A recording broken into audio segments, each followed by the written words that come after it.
Okay. Good afternoon. I'm with Kathy Dokis in her home.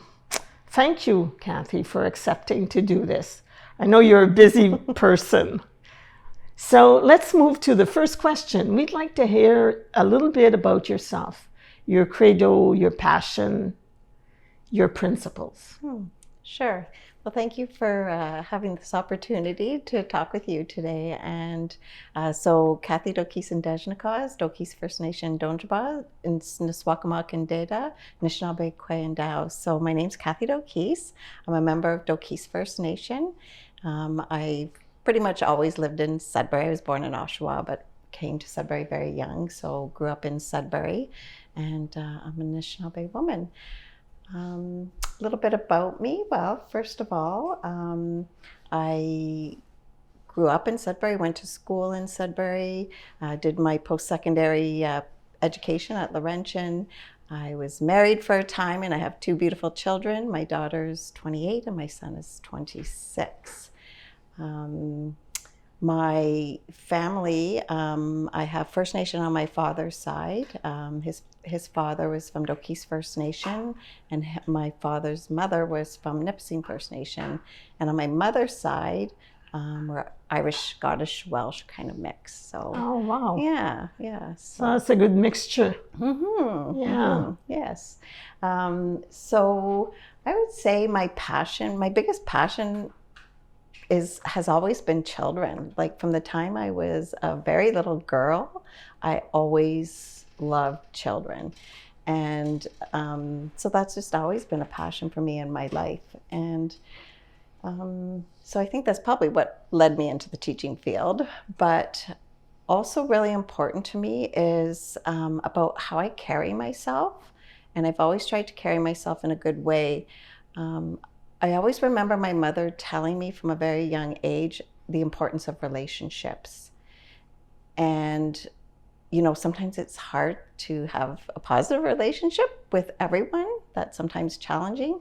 But she always taught me that no matter what, it's important to maintain good relationships with everyone, even when it's difficult. So that's I guess, a principle that I carry for myself and that I've always tried and I've always advocated for in the work that I do, is the importance of relationships.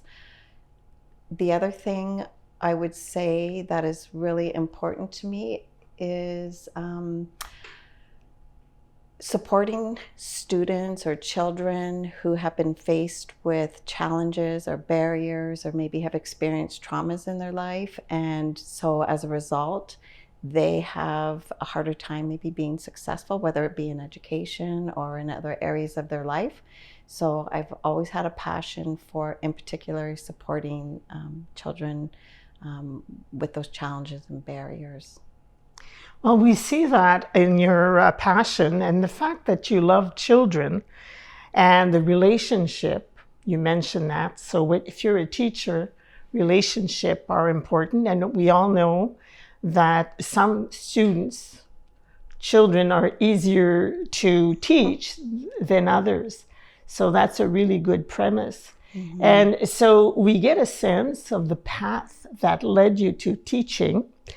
Anything else that you would like to add to the profession, the factors that made you become a teacher, per se? Yeah, well, I think there's a couple of things that probably led me to the teaching career. I think probably like what I shared with you, I just had a passion for children. And to be honest, I can honestly remember from the time I was about 4 years old, I always said I wanted to be a teacher.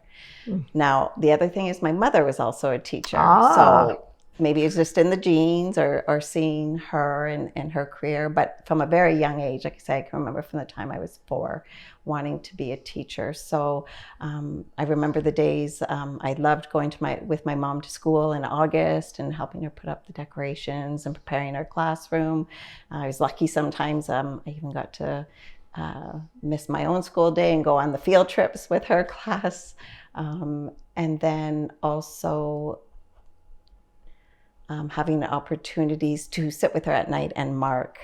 Oh, So, yes. yeah, So at a very young age. yeah, very young. I was allowed to mark the things back when they did the times tables, you know. Yes. And they would, so it was very easy. It was either right or wrong. So I would sit at the table. She was doing, you know, other, you know, marking and correcting of student work, and I could do the multiplication tables because it was right or wrong, and put their score. So I loved doing that. So yeah, so I think, you know, that's probably where it all came from, between just sort of my mother being in my genes and the fact that I love children. So when I so I just always in my life, I just thought I'm going to be a teacher. So that's kind of the pathway I was taking in my education. I was also very keenly interested in psychology. So I ended up doing my degree at Laurentian in psychology. And, you know, did think about maybe being a psychologist, but it always came back to being a teacher. So after Laurentian, I applied for Teachers College, and I got in at Brock University. I had applied for one of their Indigenous seats. So I got in there as an Indigenous student, which was a unique experience because I got to be part of a group of all, it was most First Nation people that were part of that group, and we did our cohort together. Was that a new program? No, there's always been no. Oh, I don't know if it was new at the time, but I knew it existed. So, good. Yeah, so I went in that way, and so I had to do one of my placements off reserve. I had to do one on reserve, which I did at Six Nations. And then the third was my choice, which ended up being off reserve because I came home and did it here in Sudbury. So, yeah, that was sort of my pathway to education. That is a very different path. And, you know, kudos to you. Psychology is needed. If you probably took some courses in psychology at the university. And now if you wanted to speak specifically on the areas of work, teaching is broad. So did you teach elementary, secondary, and was there any learning that you kept doing, or courses to take, formally or informally, to be able to do the new positions, if that's what you chose? Yeah. So after I was done at Brock, I was very lucky to get a job right away out of Teachers College. So I started that fall at a little school called Manettville Public School. Oh, yes, we know so that. It was an hour drive every day, but didn't matter. It was a job, right? So I was going out there, and I was... my first job was a JKSK teacher. And of course, because of my love and passion, especially for little children, I thought like, I'm going to be a JKSK or kindergarten teacher for the rest of my life. And I was so happy there, and that's what I was going to do. Actually, later that year, that first year, I ended up in the afternoons because my first job was only part-time, but by Christmas, I picked up another half-time. It was in grade 7 and 8. Wow, what a difference. Yeah, so that was fun. But anyway, so yeah, I started there, and I did that, I think it was only for the 1 year. And then I was approached by a superintendent that knew I had taken Ojibwe language courses at university and taken just some out of interest at Cambrian College as well, and asked if I would teach the Ojibwe language program. It already existed back then, so it was like 93. I don't know when it exactly started, but I started teaching in 1993, and Ojibwe was there in a couple of programs. And I guess the teacher left to go back home to her home community, and so they were struggling to find someone, but they knew I had the language, so I agreed to do it.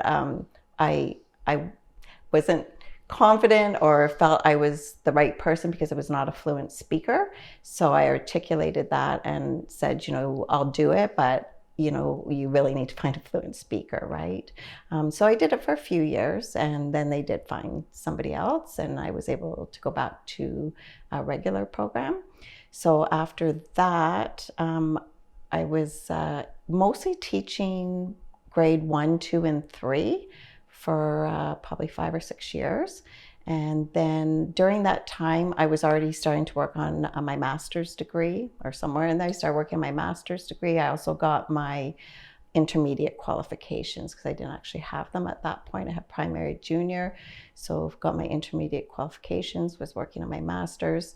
And by about 8 or 9 years in, I sort of was getting, a little bit nudge and mentoring towards leadership, so administration. So I then moved into at the school I was at the time, it was called a lead teacher. So it wasn't, you weren't a vice principal. It was sort of, kind of, you had some office time, still teaching, but some office time to help out with administrative work and in that capacity. And then the year after that, so by about year 9 or 10, I moved into a vice principal of an elementary school. I did that for a year. And then it would have been 2006, I moved to a small elementary school where I took on a principal job of a small elementary school. So obviously I had also done my principal qualifications in there somewhere. And then, of course, kept learning. I did my Teacher of Native Children programming course from Lakehead University, did my reading specialist. I took some math courses, additional qualifications. I did my supervisory officer papers eventually. So I always knew that it was important to keep learning, not only for the profession I was in, but in case I ever decided I wanted to do something else, right? Like I always wanted to make sure I was happy and I felt I was doing a good job and that I was enjoying my career. And if I wasn't, I didn't want to stay in something if I wasn't enjoying it. So I wanted to make sure I stayed educated for that purpose as well. So for 2 reasons I did that. Well, it's lifelong learning in your case, for sure. And that was done as you were working and raising your family.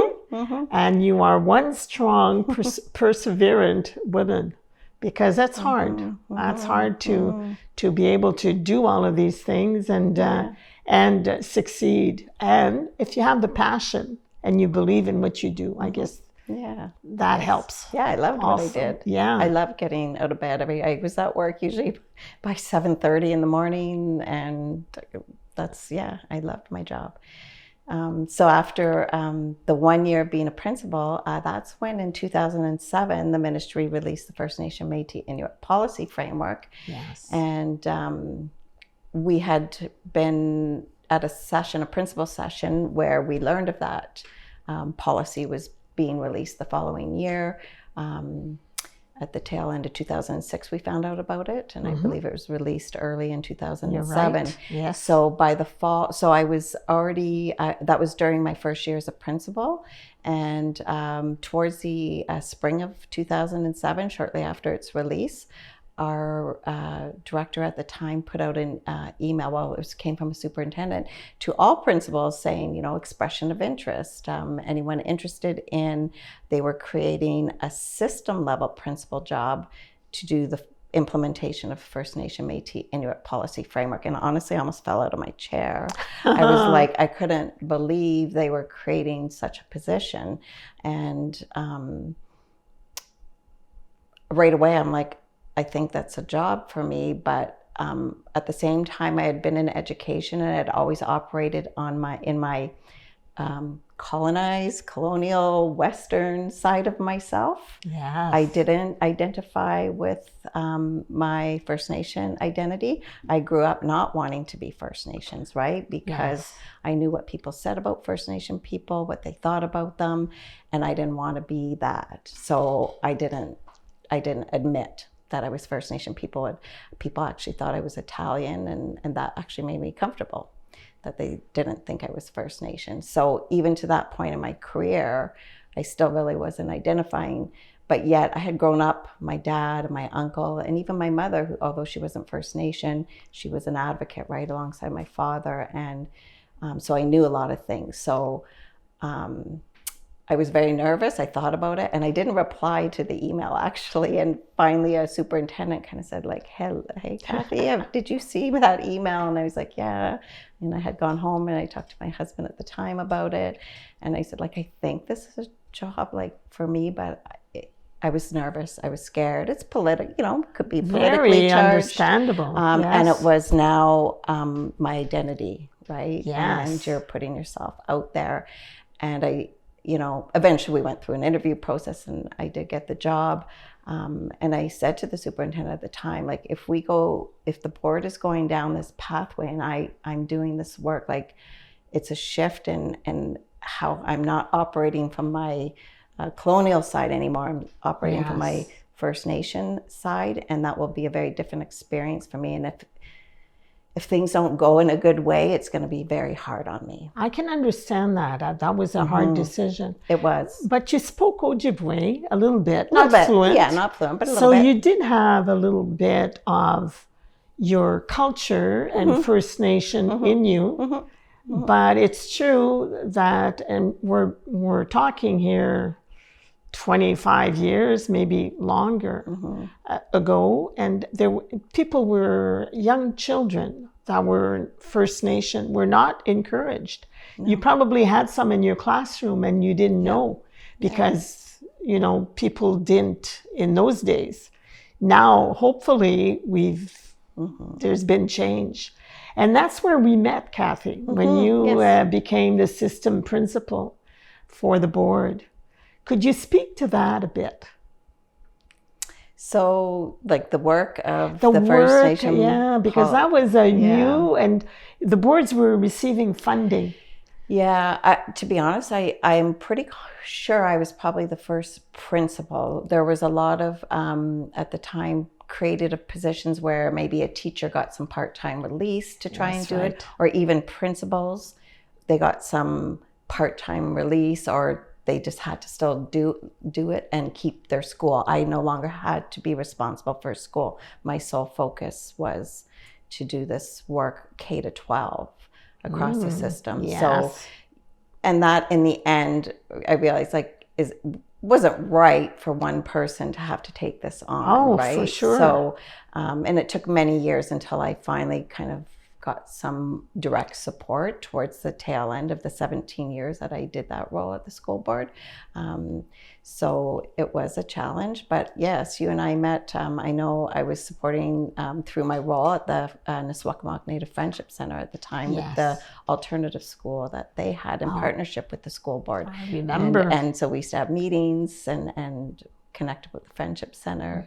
And so we'd support there. And then I think one of the first things I really focused on was building the Ojibwe language programs and the Native Studies programs in language in elementary and secondary, and the Native Studies programs in secondary. So, was doing a lot of recruiting and looking for language teachers to bring them into the system. So grew the programs significantly across the board, elementary and secondary. And you were the first one implementing this. So it had to be hard. A lot of challenges, that's for sure. Yeah. And then just over time, all the educating, right? Providing different learning opportunities for staff and students across the board to help them, just at the beginning, it was awareness because some people didn't even know. Exactly. We had a residential school guest speaker early on, and one of my colleague principals came up to me after and she said, I had no idea of these schools. Like she said, how can this be? Like, I'm a grown adult living in this country and I didn't know this. So at the beginning, it was just a lot of educating and awareness for staff and students, growing the language programs, the Native Studies programs. Importantly, I wanted to hear from students early on, so had opportunities to connect with First Nation students, First Nation Métis or Inuit students, and get their voices. And one of the first things they told me was we need support workers in the school.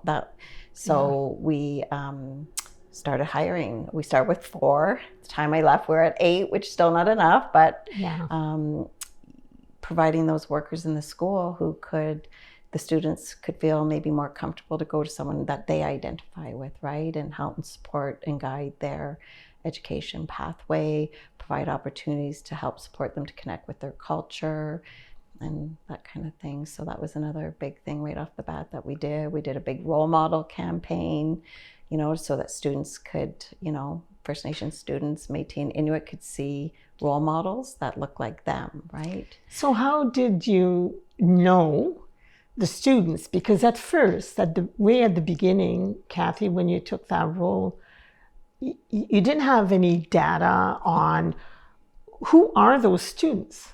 So how did that happen? Well, we did have just prior to I'm not even sure. I think it happened just prior to the release of the First Nation Métis Inuit policy framework was the self-ID, because the school board did the self-ID and I wasn't in the position yet. I was still in a school when the self-ID project, so that came before the policy framework. And that was a bit controversial and contentious because, as you know, First Nation Métis Inuit people don't always trust why government or institutions are collecting data on them because of historical misuse of that data and used against them, right? Or again, yes, and so, again, you know. So here they go again, right? Yes. But they did do a campaign around it and work with local First Nation people and communities to at least try and do it in the best way possible. And so we did know where, you know, our higher populations were, and the school board I worked for had at the time 11. Wikwemikong always had their own schools, but we still had a relationship with Wikwemikong, but 10 other First Nation communities that came into Rainbow School. So we knew who those students were because of education service agreements, right? Yes. And so, just, you know, or put a call out inviting students to come, and, you know, they would come and talk to us, reaching out to families. Yeah. That's so interesting. And I'm sure you had a lot of rewarding, passionate moments. Yeah. But you also had struggles. Could you speak to both the rewards and the struggles in your, specifically, let's move to your position as a system principal? Yeah, definitely rewards in that portfolio or in that position as the, you know, the name changed a few times. Yes. I have a colleague friend that would always say that government, people will say to us, why do you keep changing your name? And we're like, it's not us, it's the government. And a colleague of mine always says, government keeps having naming ceremonies without us. So now it's Indigenous, so I never know what to use, because when I first started it was First Nation Métis Inuit, and it was Aboriginal. Yeah. And in French, it's Aboriginal translated in French. Right. But in English, it's Indigenous. So us too. We were like waiting, okay, what's the word to use? Yeah. So in reality, I'm Anishinaabe, right? And we should be using Cree, that. Exactly, right. Yeah. But so definitely, you know, the rewards. Successes or rewards, always related to the students when you know you made a difference in their lives.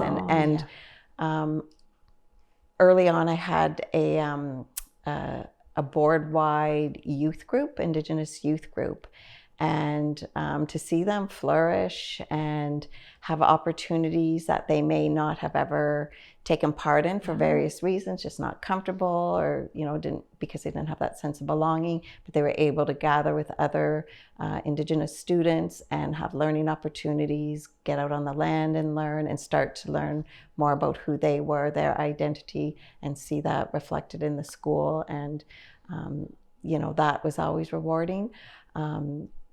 Growing the programs and like I talked about, the Native Studies programs and the language programs, and students and families, you know, being so appreciative of those opportunities that weren't always there for their children, and weren't there for themselves, and, you know, for their children, were now becoming available to them.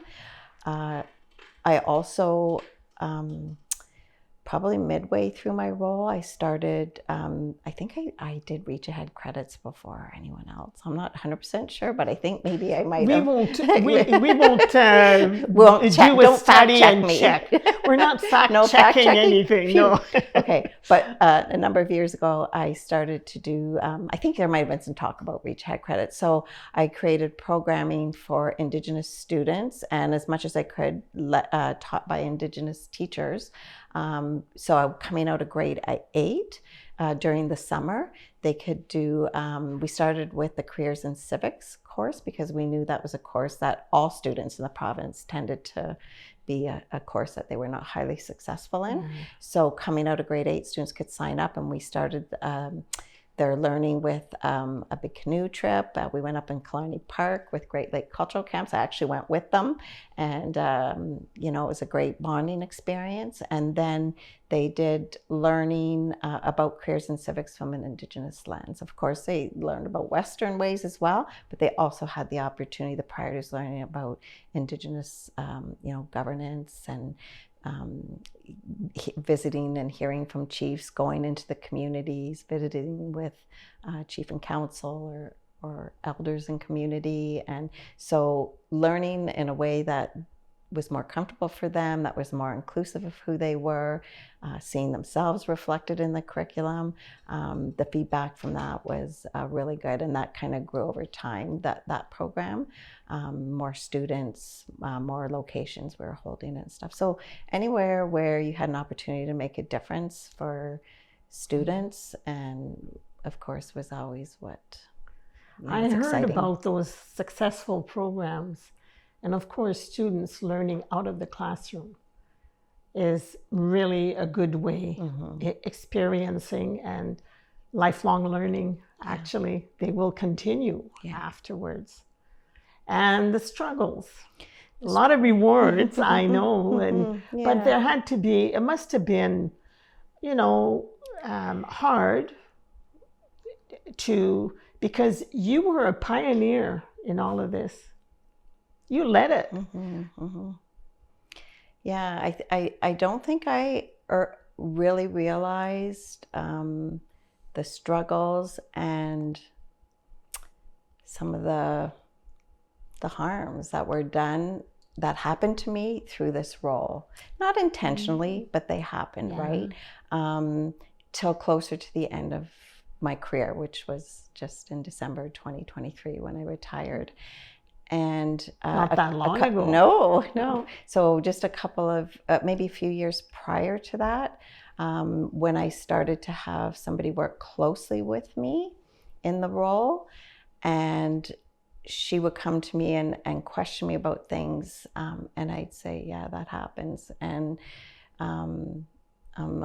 as we started talking about it, she said, I came to realize that they weren't right. Just being forgotten lots, right? To be included in meetings until maybe down the road, oh, right, we forgot to include Indigenous, right?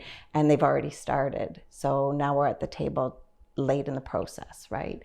Or forgetting about us altogether, and something coming to me saying, oh, we did this, is it okay? And I'm like, no, it's not okay. Oh, well, it's too late, right? We can't change it, it's gotta go out.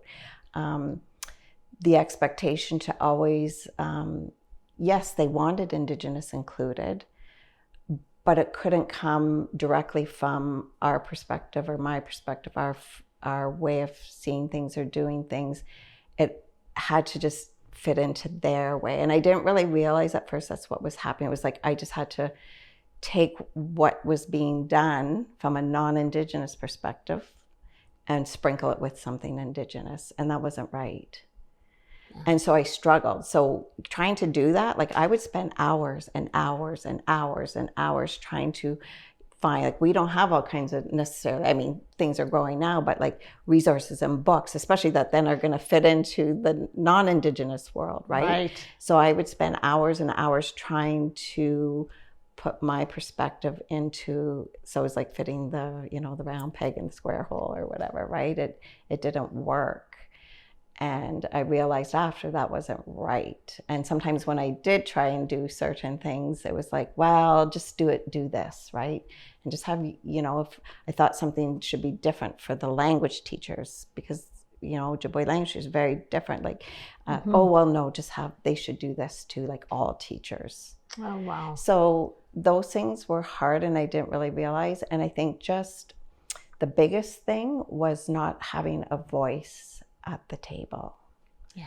I always said it didn't have to be me. You don't think I'm the right person to be at senior team and have a voice for Indigenous staff and students and families in the board, then find somebody. But somebody, you need Indigenous voice. And you know, we talked about before, we know the funding was to be, there was funding for supervisory officer level position. Yes. But no boards did that. No That's boards. true. And why? Why didn't they? Right? So yeah, and I would say I always struggled with. I felt I didn't have a voice, but I thought it was me. I thought I wasn't good enough. Maybe I wasn't smart enough. I felt like I didn't really fit in. But I came to learn later on that there actually wasn't a safe place created for me to use my voice, and that's why I did. And I was actually told by someone at the board that I didn't talk enough, and so you know, I'm like, okay, like I'm not good enough, right? Because I don't talk enough. But I always love the quote by the Dalai Lama. It says, he said, when you talk, you're just repeating something that you already know. When you listen, you're going to learn something new. Mm-hmm. It's so true. Right? And that's the other thing I always pride myself on, is being a good listener. Mm-hmm. But I also don't think I had the space was there for me to have a voice. And so, yeah, that was hard. Mm-hmm. And, you know, towards the end of my career, in those last couple of years, I did use my voice because I had over time, I had a lot more experiences, right? And you just grow, right? You grow. And, you know, I had some great role models in my life that I, you know, was able to listen to and watch and learn from. And in those last couple of years, I used my voice. I always use it in a respectful way, mm-hmm. but I used it very strongly. Yeah. But it didn't really make a difference. The challenges, mm-hmm. I get that. And, you know, use your voice, but the challenges are still there. Mm-hmm. Mm-hmm. But now you're retired. Mm-hmm. And you just recently retired. Yeah. Sort of. And so I'll ask you to speak to your involvement mm-hmm. in other things, because as you're way too young to just retire. That's what I thought. Yeah, right. Well, and I was still, just eager to do more. So prior to retiring, I became aware of a position at Public Health in Sudbury. They had created a director, which is like the equivalent of a superintendent position at the school board. So they had created a director of Indigenous Public Health. So long story short, that's where I am. So I took my 2 weeks after I retired at Christmas, usual Christmas holiday, and then I started right after Christmas at Public Health. I do have a more flexible schedule mm-hmm. that I have, but because I wanted to feel a little bit retired. But I feel like there's safe space for me there to have a voice. Good. And I'm like, I do have a voice, and I am using it. And one of the most exciting things about the work that I'm doing there is I'm having the opportunity to get at the root cause of, you know, what makes our systems inherently racist. They're built from European, Western, white values, which historically excludes Indigenous people and people of color, right? So mm-hmm. it's not the people in the system, it's the structure, right? The structure. And so I'm really excited to have the opportunity. We're just going to be launching a project in early 2025 called Unlearning and Undoing White Supremacy and Systemic Racism. It's a project that's come from British Columbia in the Provincial Medical Officer of Health office in British Columbia. So they've been very kind to, we're the first people out of jurisdiction that are getting to implement this project in Ontario. And the project being implemented, is it in North Bay, Sudbury? Sudbury, in Sudbury. Yeah, it'll be in Sudbury at Public Health. Okay. And our Board of Health. That's good to know. Yeah, the Board of Health there is unanimously agreed to participate in it, and it is voluntary. We'll be inviting all staff, and it's an 18-month learning, so it's not like a one session you walk away and now you should know everything, yes. Right? It's 18 months of learning, and as you're learning, you'll start to, I think it's admirable. I hear a lot of organizations, people want to make a difference, right? And they'll say, we need to change our policies to be more inclusive, to, so there aren't barriers for people, right? But I say, how do you change a policy when you don't have a different way to look at it? That's right. Right? Because we only know what we know, right? That's right. And these systems, I grew up in these systems. There's things I wouldn't recognize, right? I might know a little bit more than some, but there's still things. I went to school in colonized systems. Worked in colonized systems, right? I have a colonial way about me as well. So this 18-month learning will help us to have a different lens to look at policies and our practices and start to make those changes.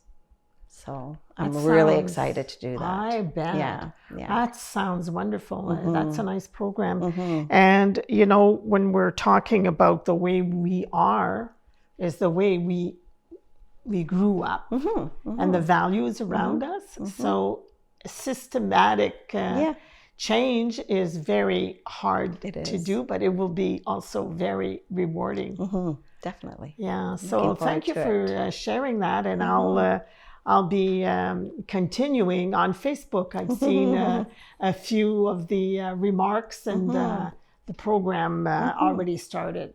Yeah. 18 months. That's how you learn. Yep. Yeah. And there's your independent learning each month, and then there's, based on the learnings of that month, there's a 2-hour reflective gathering, dialogue meeting to reflect together on the learning.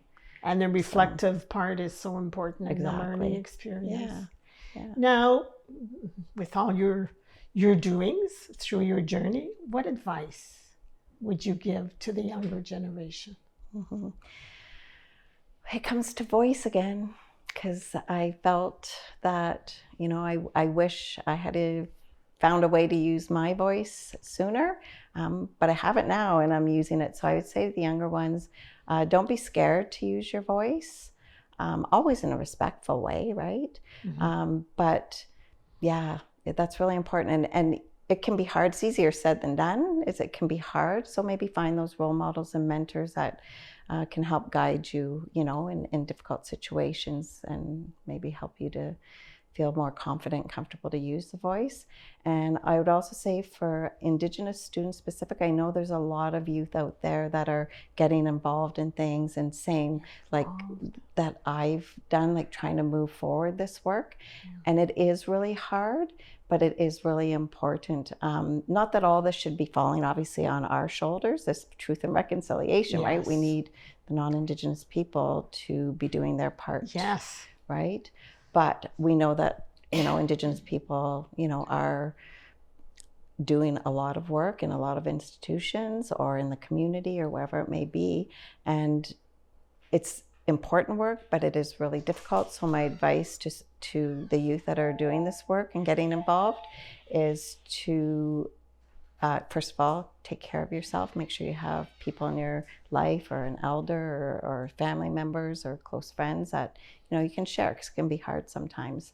But also I always say that our ancestors did the work to make it better for us, and had a lot worse to deal with, right? Yes. And so now I feel, and that's why I continue doing this work, is, even though it's been really hard sometimes, and it's hard on your spirit, it's my turn, right? And I'm trying to do what I can do to make it better for the generations coming. And so at some point, right, the young ones, and that's what I would tell my staff too. Sometimes they would be struggling, and I'd remind them of that, right? Yeah, we have to take care of ourselves, take care of each other, but we're doing it to make things better for future generations. Yeah. Looking back at your journey, is there anything you do different?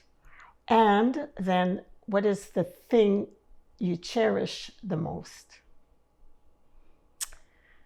The thing I cherish the most is just, it always comes back to kids, my opportunity to work with kids and make a difference in the lives of children. And of course, with the Indigenous specific work, trying to do my part to make a difference in the lives of Indigenous people in our community and maybe beyond, right? And anything I would do differently? Probably not. Like, I don't know, nothing that's jumping out at me. Learning through the journey is always exciting. Yeah. I've certainly learned a lot throughout my career, and I'll continue to keep learning, and I hope to be able to keep giving back to community and in different ways, even if I'm not formally working at some point, which hopefully at some point I'm not, but just always want to be able to give back, right? Thank you so much. Thanks, Nicole.